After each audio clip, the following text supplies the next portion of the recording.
네, 여러분 반갑습니다. 오늘 살펴볼 말씀은 출애굽기 15장에서 18장입니다. 지난주까지 우리는 이스라엘 백성들의 출애굽 사건까지 살펴봤습니다. 출애굽 사건이 왜 중요하냐?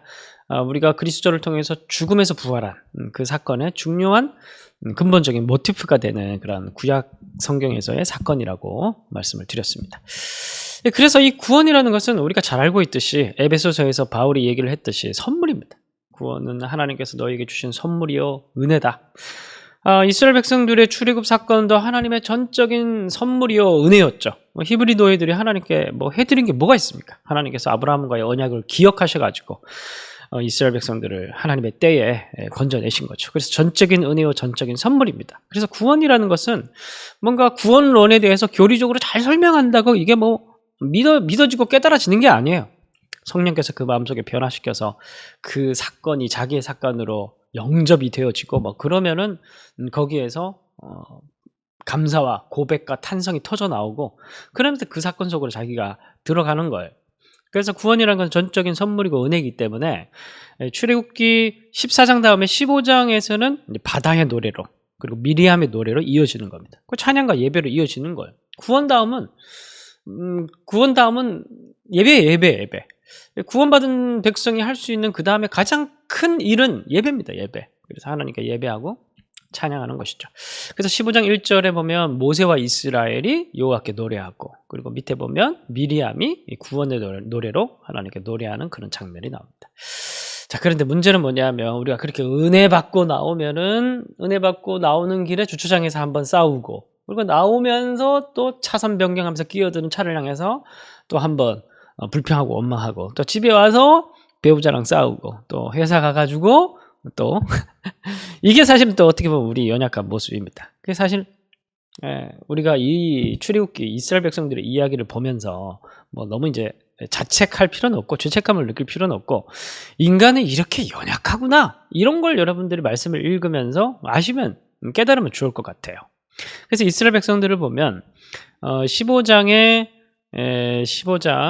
24절을 보면 백성이 모세에게 원망하여 이르되 우리가 무엇을 마실까?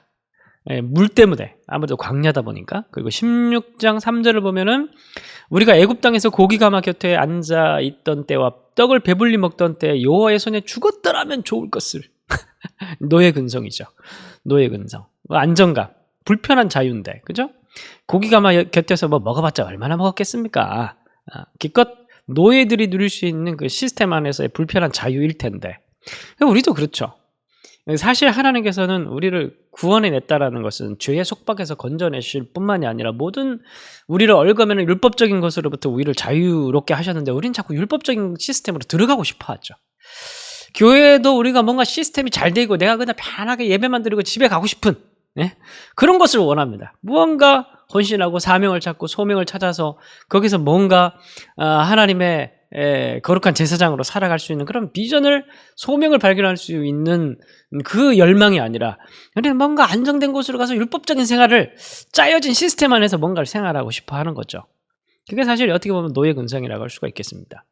그리고 이제 밑을 또 내려와 보면 17장에 와보면 17장 1절을 제일 뒤에 보면 백성이 마실 물이 없는지라 이제 점점 고조됩니다. 불평이 백성이 모세와 다투어 다른 표현이 나옵니다. 다투었다. 우리에게 물을 주어 마시게 하라. 4절 제일 뒤에 보면 모세가 이렇게 얘기합니다. 그들이 조금 있으면 내게 돌을 던지겠습니다. 이제 엄청 이제 그 불평과 원망의 게이지가 위험수위에 조금만 더 선을 넘는 거예요. 그리고 7절 제일 뒤에 보면 이 이스라엘 백성들이 뭐라고 얘기하냐면 얼마 전까지 하나님의 구원의 경험을 했던 여호와께서 우리 중에 안 계신가 우리 중에 계신가 안 계신가 그 구원 경험했던 사람들이 이렇게 얘기를 하고 있는 겁니다. 그런데 여러분 놀라운 건 뭔지 아십니까? 이게 불과 사흘 전에 구원 경험을 했는데 사흘 만에 벌어진 일이라는 겁니다. 15장 22절 제일 뒤에 보면 수르 광야로 들어가서 거기서 사흘 길을 걸었으나 물을 얻지 못하고 원망이 터져 나오는 거예요. 사흘 만에 원망이 터져 나오는 거예요. 3일 만에 구원의 감격이 무너지고 그 기적의 감격이 구원의 은혜가 자기의 뇌리 속에 사라지게 된 거예요. 근데 여러분 이게 다시 말씀드리지만 이게 우리 같은 모습인데 여기서 뭐 죄책감을 느낄 게 아니라 인간은 이렇게 연약하기 때문에 사실 뭐가 필요한 겁니까? 연약하기 때문에 교육이 필요하고 훈련이 필요하고 절기가 필요하고 과정이 필요한 거예요. 그래서 우리가 이 이후에 이어지는 이야기를 보면 하나님의 교육입니다. 16장 보면은 이스라엘 백성들이 배고프다 그러니까 8절 제일 뒤를 보면 너희의 원망은 우리를 향하여 함이 아니라 여호와를 향하여 함이로다. 이렇게 잠깐 경고를 해두고 12절에 내가 이스라엘의 원망함을 들었노라. 하나님께서 말씀하시는 거예요. 너희가 해질 때는 고기를 먹고 아침에는 떡으로 배부르리니 내가 여호와 너희의 하나님인 줄 알리라. 결국 하나님께서 이제 만나 메추라기를 주시는데 이를 통해서 하나님께서 내가 너희의 하나님인 줄 알리라. 그러니까 너희의 일상의 공급자, 우리로 얘기하면 돈이죠. 너희에게 돈을 주고 너희에게 필요한 물질과 안정할 수 있는 환경을 제공해 주는 분이 누구냐면은 회사가 아니라 하나님이라는 거예요. 니들의 노동력으로 니들이 돈을 벌어서 먹고 사는 게 아니라 그 모든 일상의 목숨과 생활과 안락함과 안전함을 책임지는 분 누구냐면은 하나님이라는 사실을 이 광야에서의 만나 메추라기를 공급하시는 과정을 통해서 하나님께서 교육하시고자 하는 겁니다. 매일 교육되는 거예요. 매일 만나 메추라기를 먹으면서 매일 교육되는 거예요. 그래서 16절 제일 뒤에 보면 한 사람에게 한 오멜씩 거두도록 합니다. 한 오멜씩. 그래서 왜 딱 한 오멜만 거두게 하고 이거보다 더 자기가 축적을 시키면 그게 다 벌레가 먹고 다 썩어버리고 없어지게 됩니다. 그래서 18절 제일 뒤에 보면 각 사람은 먹을 만큼만 거두었더라라고 합니다. 딱 한 오멜씩. 그래서 하나님께서 이러한 광야 과정을 통해서 뭘 교육시키고자 하냐면 재물을 축적시키면서 그 축적된 재물 속에 너의 생명의 안정감을 도모하지 마라. 너의 일상과 너의 미래를 책임지는 분은 하나님이시다. 우리 전도서 말씀에도 있죠. 돈을 버는 사람 따로 있고 돈을 쓰는 사람 따로 있다고. 보통 우리가 돈을 막 벌고 막 이렇게 뭘 모아놓으면 내가 그걸 나중에 다 쓸 거라고 생각하는데 절대 아닙니다, 여러분. 그 돈 여러분들이 안 씁니다. 예. 물론 이제 뭐 저도 노후 준비도 하고 다 해요. 뭐 보험도 들고 뭐 다 해요. 여러분들 다 그렇게 하셔야 됩니다. 그렇게 하셔야 되는데, 근데 하면서도 여러분들이 그 마음의 태도는 내가 이걸 하지만은 이게 나의 절대적인 안전장치가 될 수 없다는 것을 늘 기억해야 된다는 거예요. 그래서 늘 언제는 우린 털고 주님 앞에 갈 준비를 늘 하고 있어야 되는 겁니다. 그리고 이제 이러한 일상을 공급하시는 그 하나님의 과정을, 하나님의 교육을 통해서 우리는 하나님께서 우리를 먹이시는구나. 하나님께서 우리의 공급자시구나. 나의 공급자시구나. 이걸 이제 매일 배우는 거예요. 자, 그래서 20절에 보면은 그들이 모세에게 순종하지 아니하고 더러는 아침까지 두었더니 벌레가 생기고 냄새가 난지라 모세가 그들에게 노하니라. 그리고 이제 26절 보면 엿새 동안 그것을 거두되 일곱째 날은 안식일인즉 그 날에는 없도록 합니다. 그러면서 안식일에 대한 절기도 이것과 연결이 돼요. 그러면서 주일은 쉬게 하고 토요일 날 2배로 거두도록 합니다.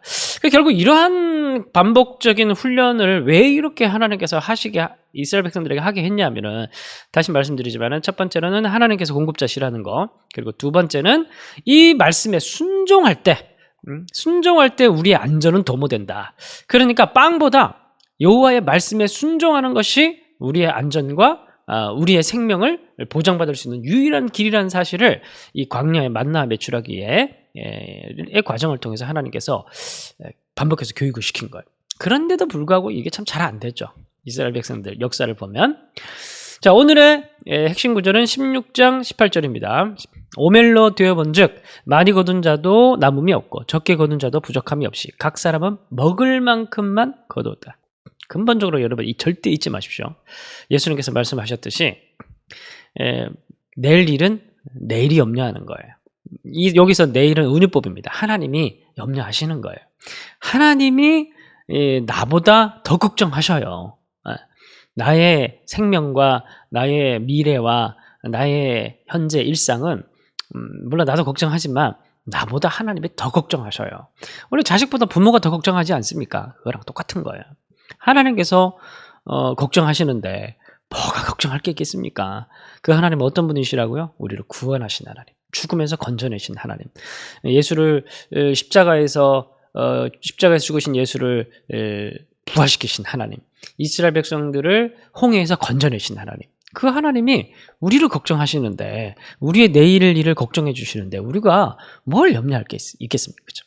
그래서 오늘 또 여러분들의 그 마음속에 뭔가 불안함이 있을 수 있지만 어떤 결핍 때문에 이러한 것까지도 하나님께 맡겨드리고, 오늘 또 구원의 감격과 구원의 기억으로 이 하루를 부유하게, 별것 없지만, 가진 것 없지만 부유하게 살아갈 수 있는 하루가 될 수 있게 해달라고 여러분의 말씀을 읽으면서 기도할 수 있었으면 좋겠습니다. 제가 기도하겠습니다. 하나님, 우리를 구원해 주신 참으로 감사합니다. 그 구원의 기쁨과 감격이 늘 우리 일상 속에 가득하게 하시고, 우리가 광야를 살아가는 과정을 통해서 우리가 결핍이 있고 목마름이 있더라도 우리가 쉬이 입을 열어 원망하고 불평하지 않고 우리를 구원하신 능력의 하나님을 오늘 또 바라볼 수 있는, 그로 인해서 오늘 또 자족하고 부요한 기쁨을 누릴 수 있는 하루가 될 수 있도록 인도하여 주옵소서. 나보다 더 나를 염려하시고 걱정하시는 하나님을 찬양하고 사랑합니다. 예수님 이름으로 기도합니다.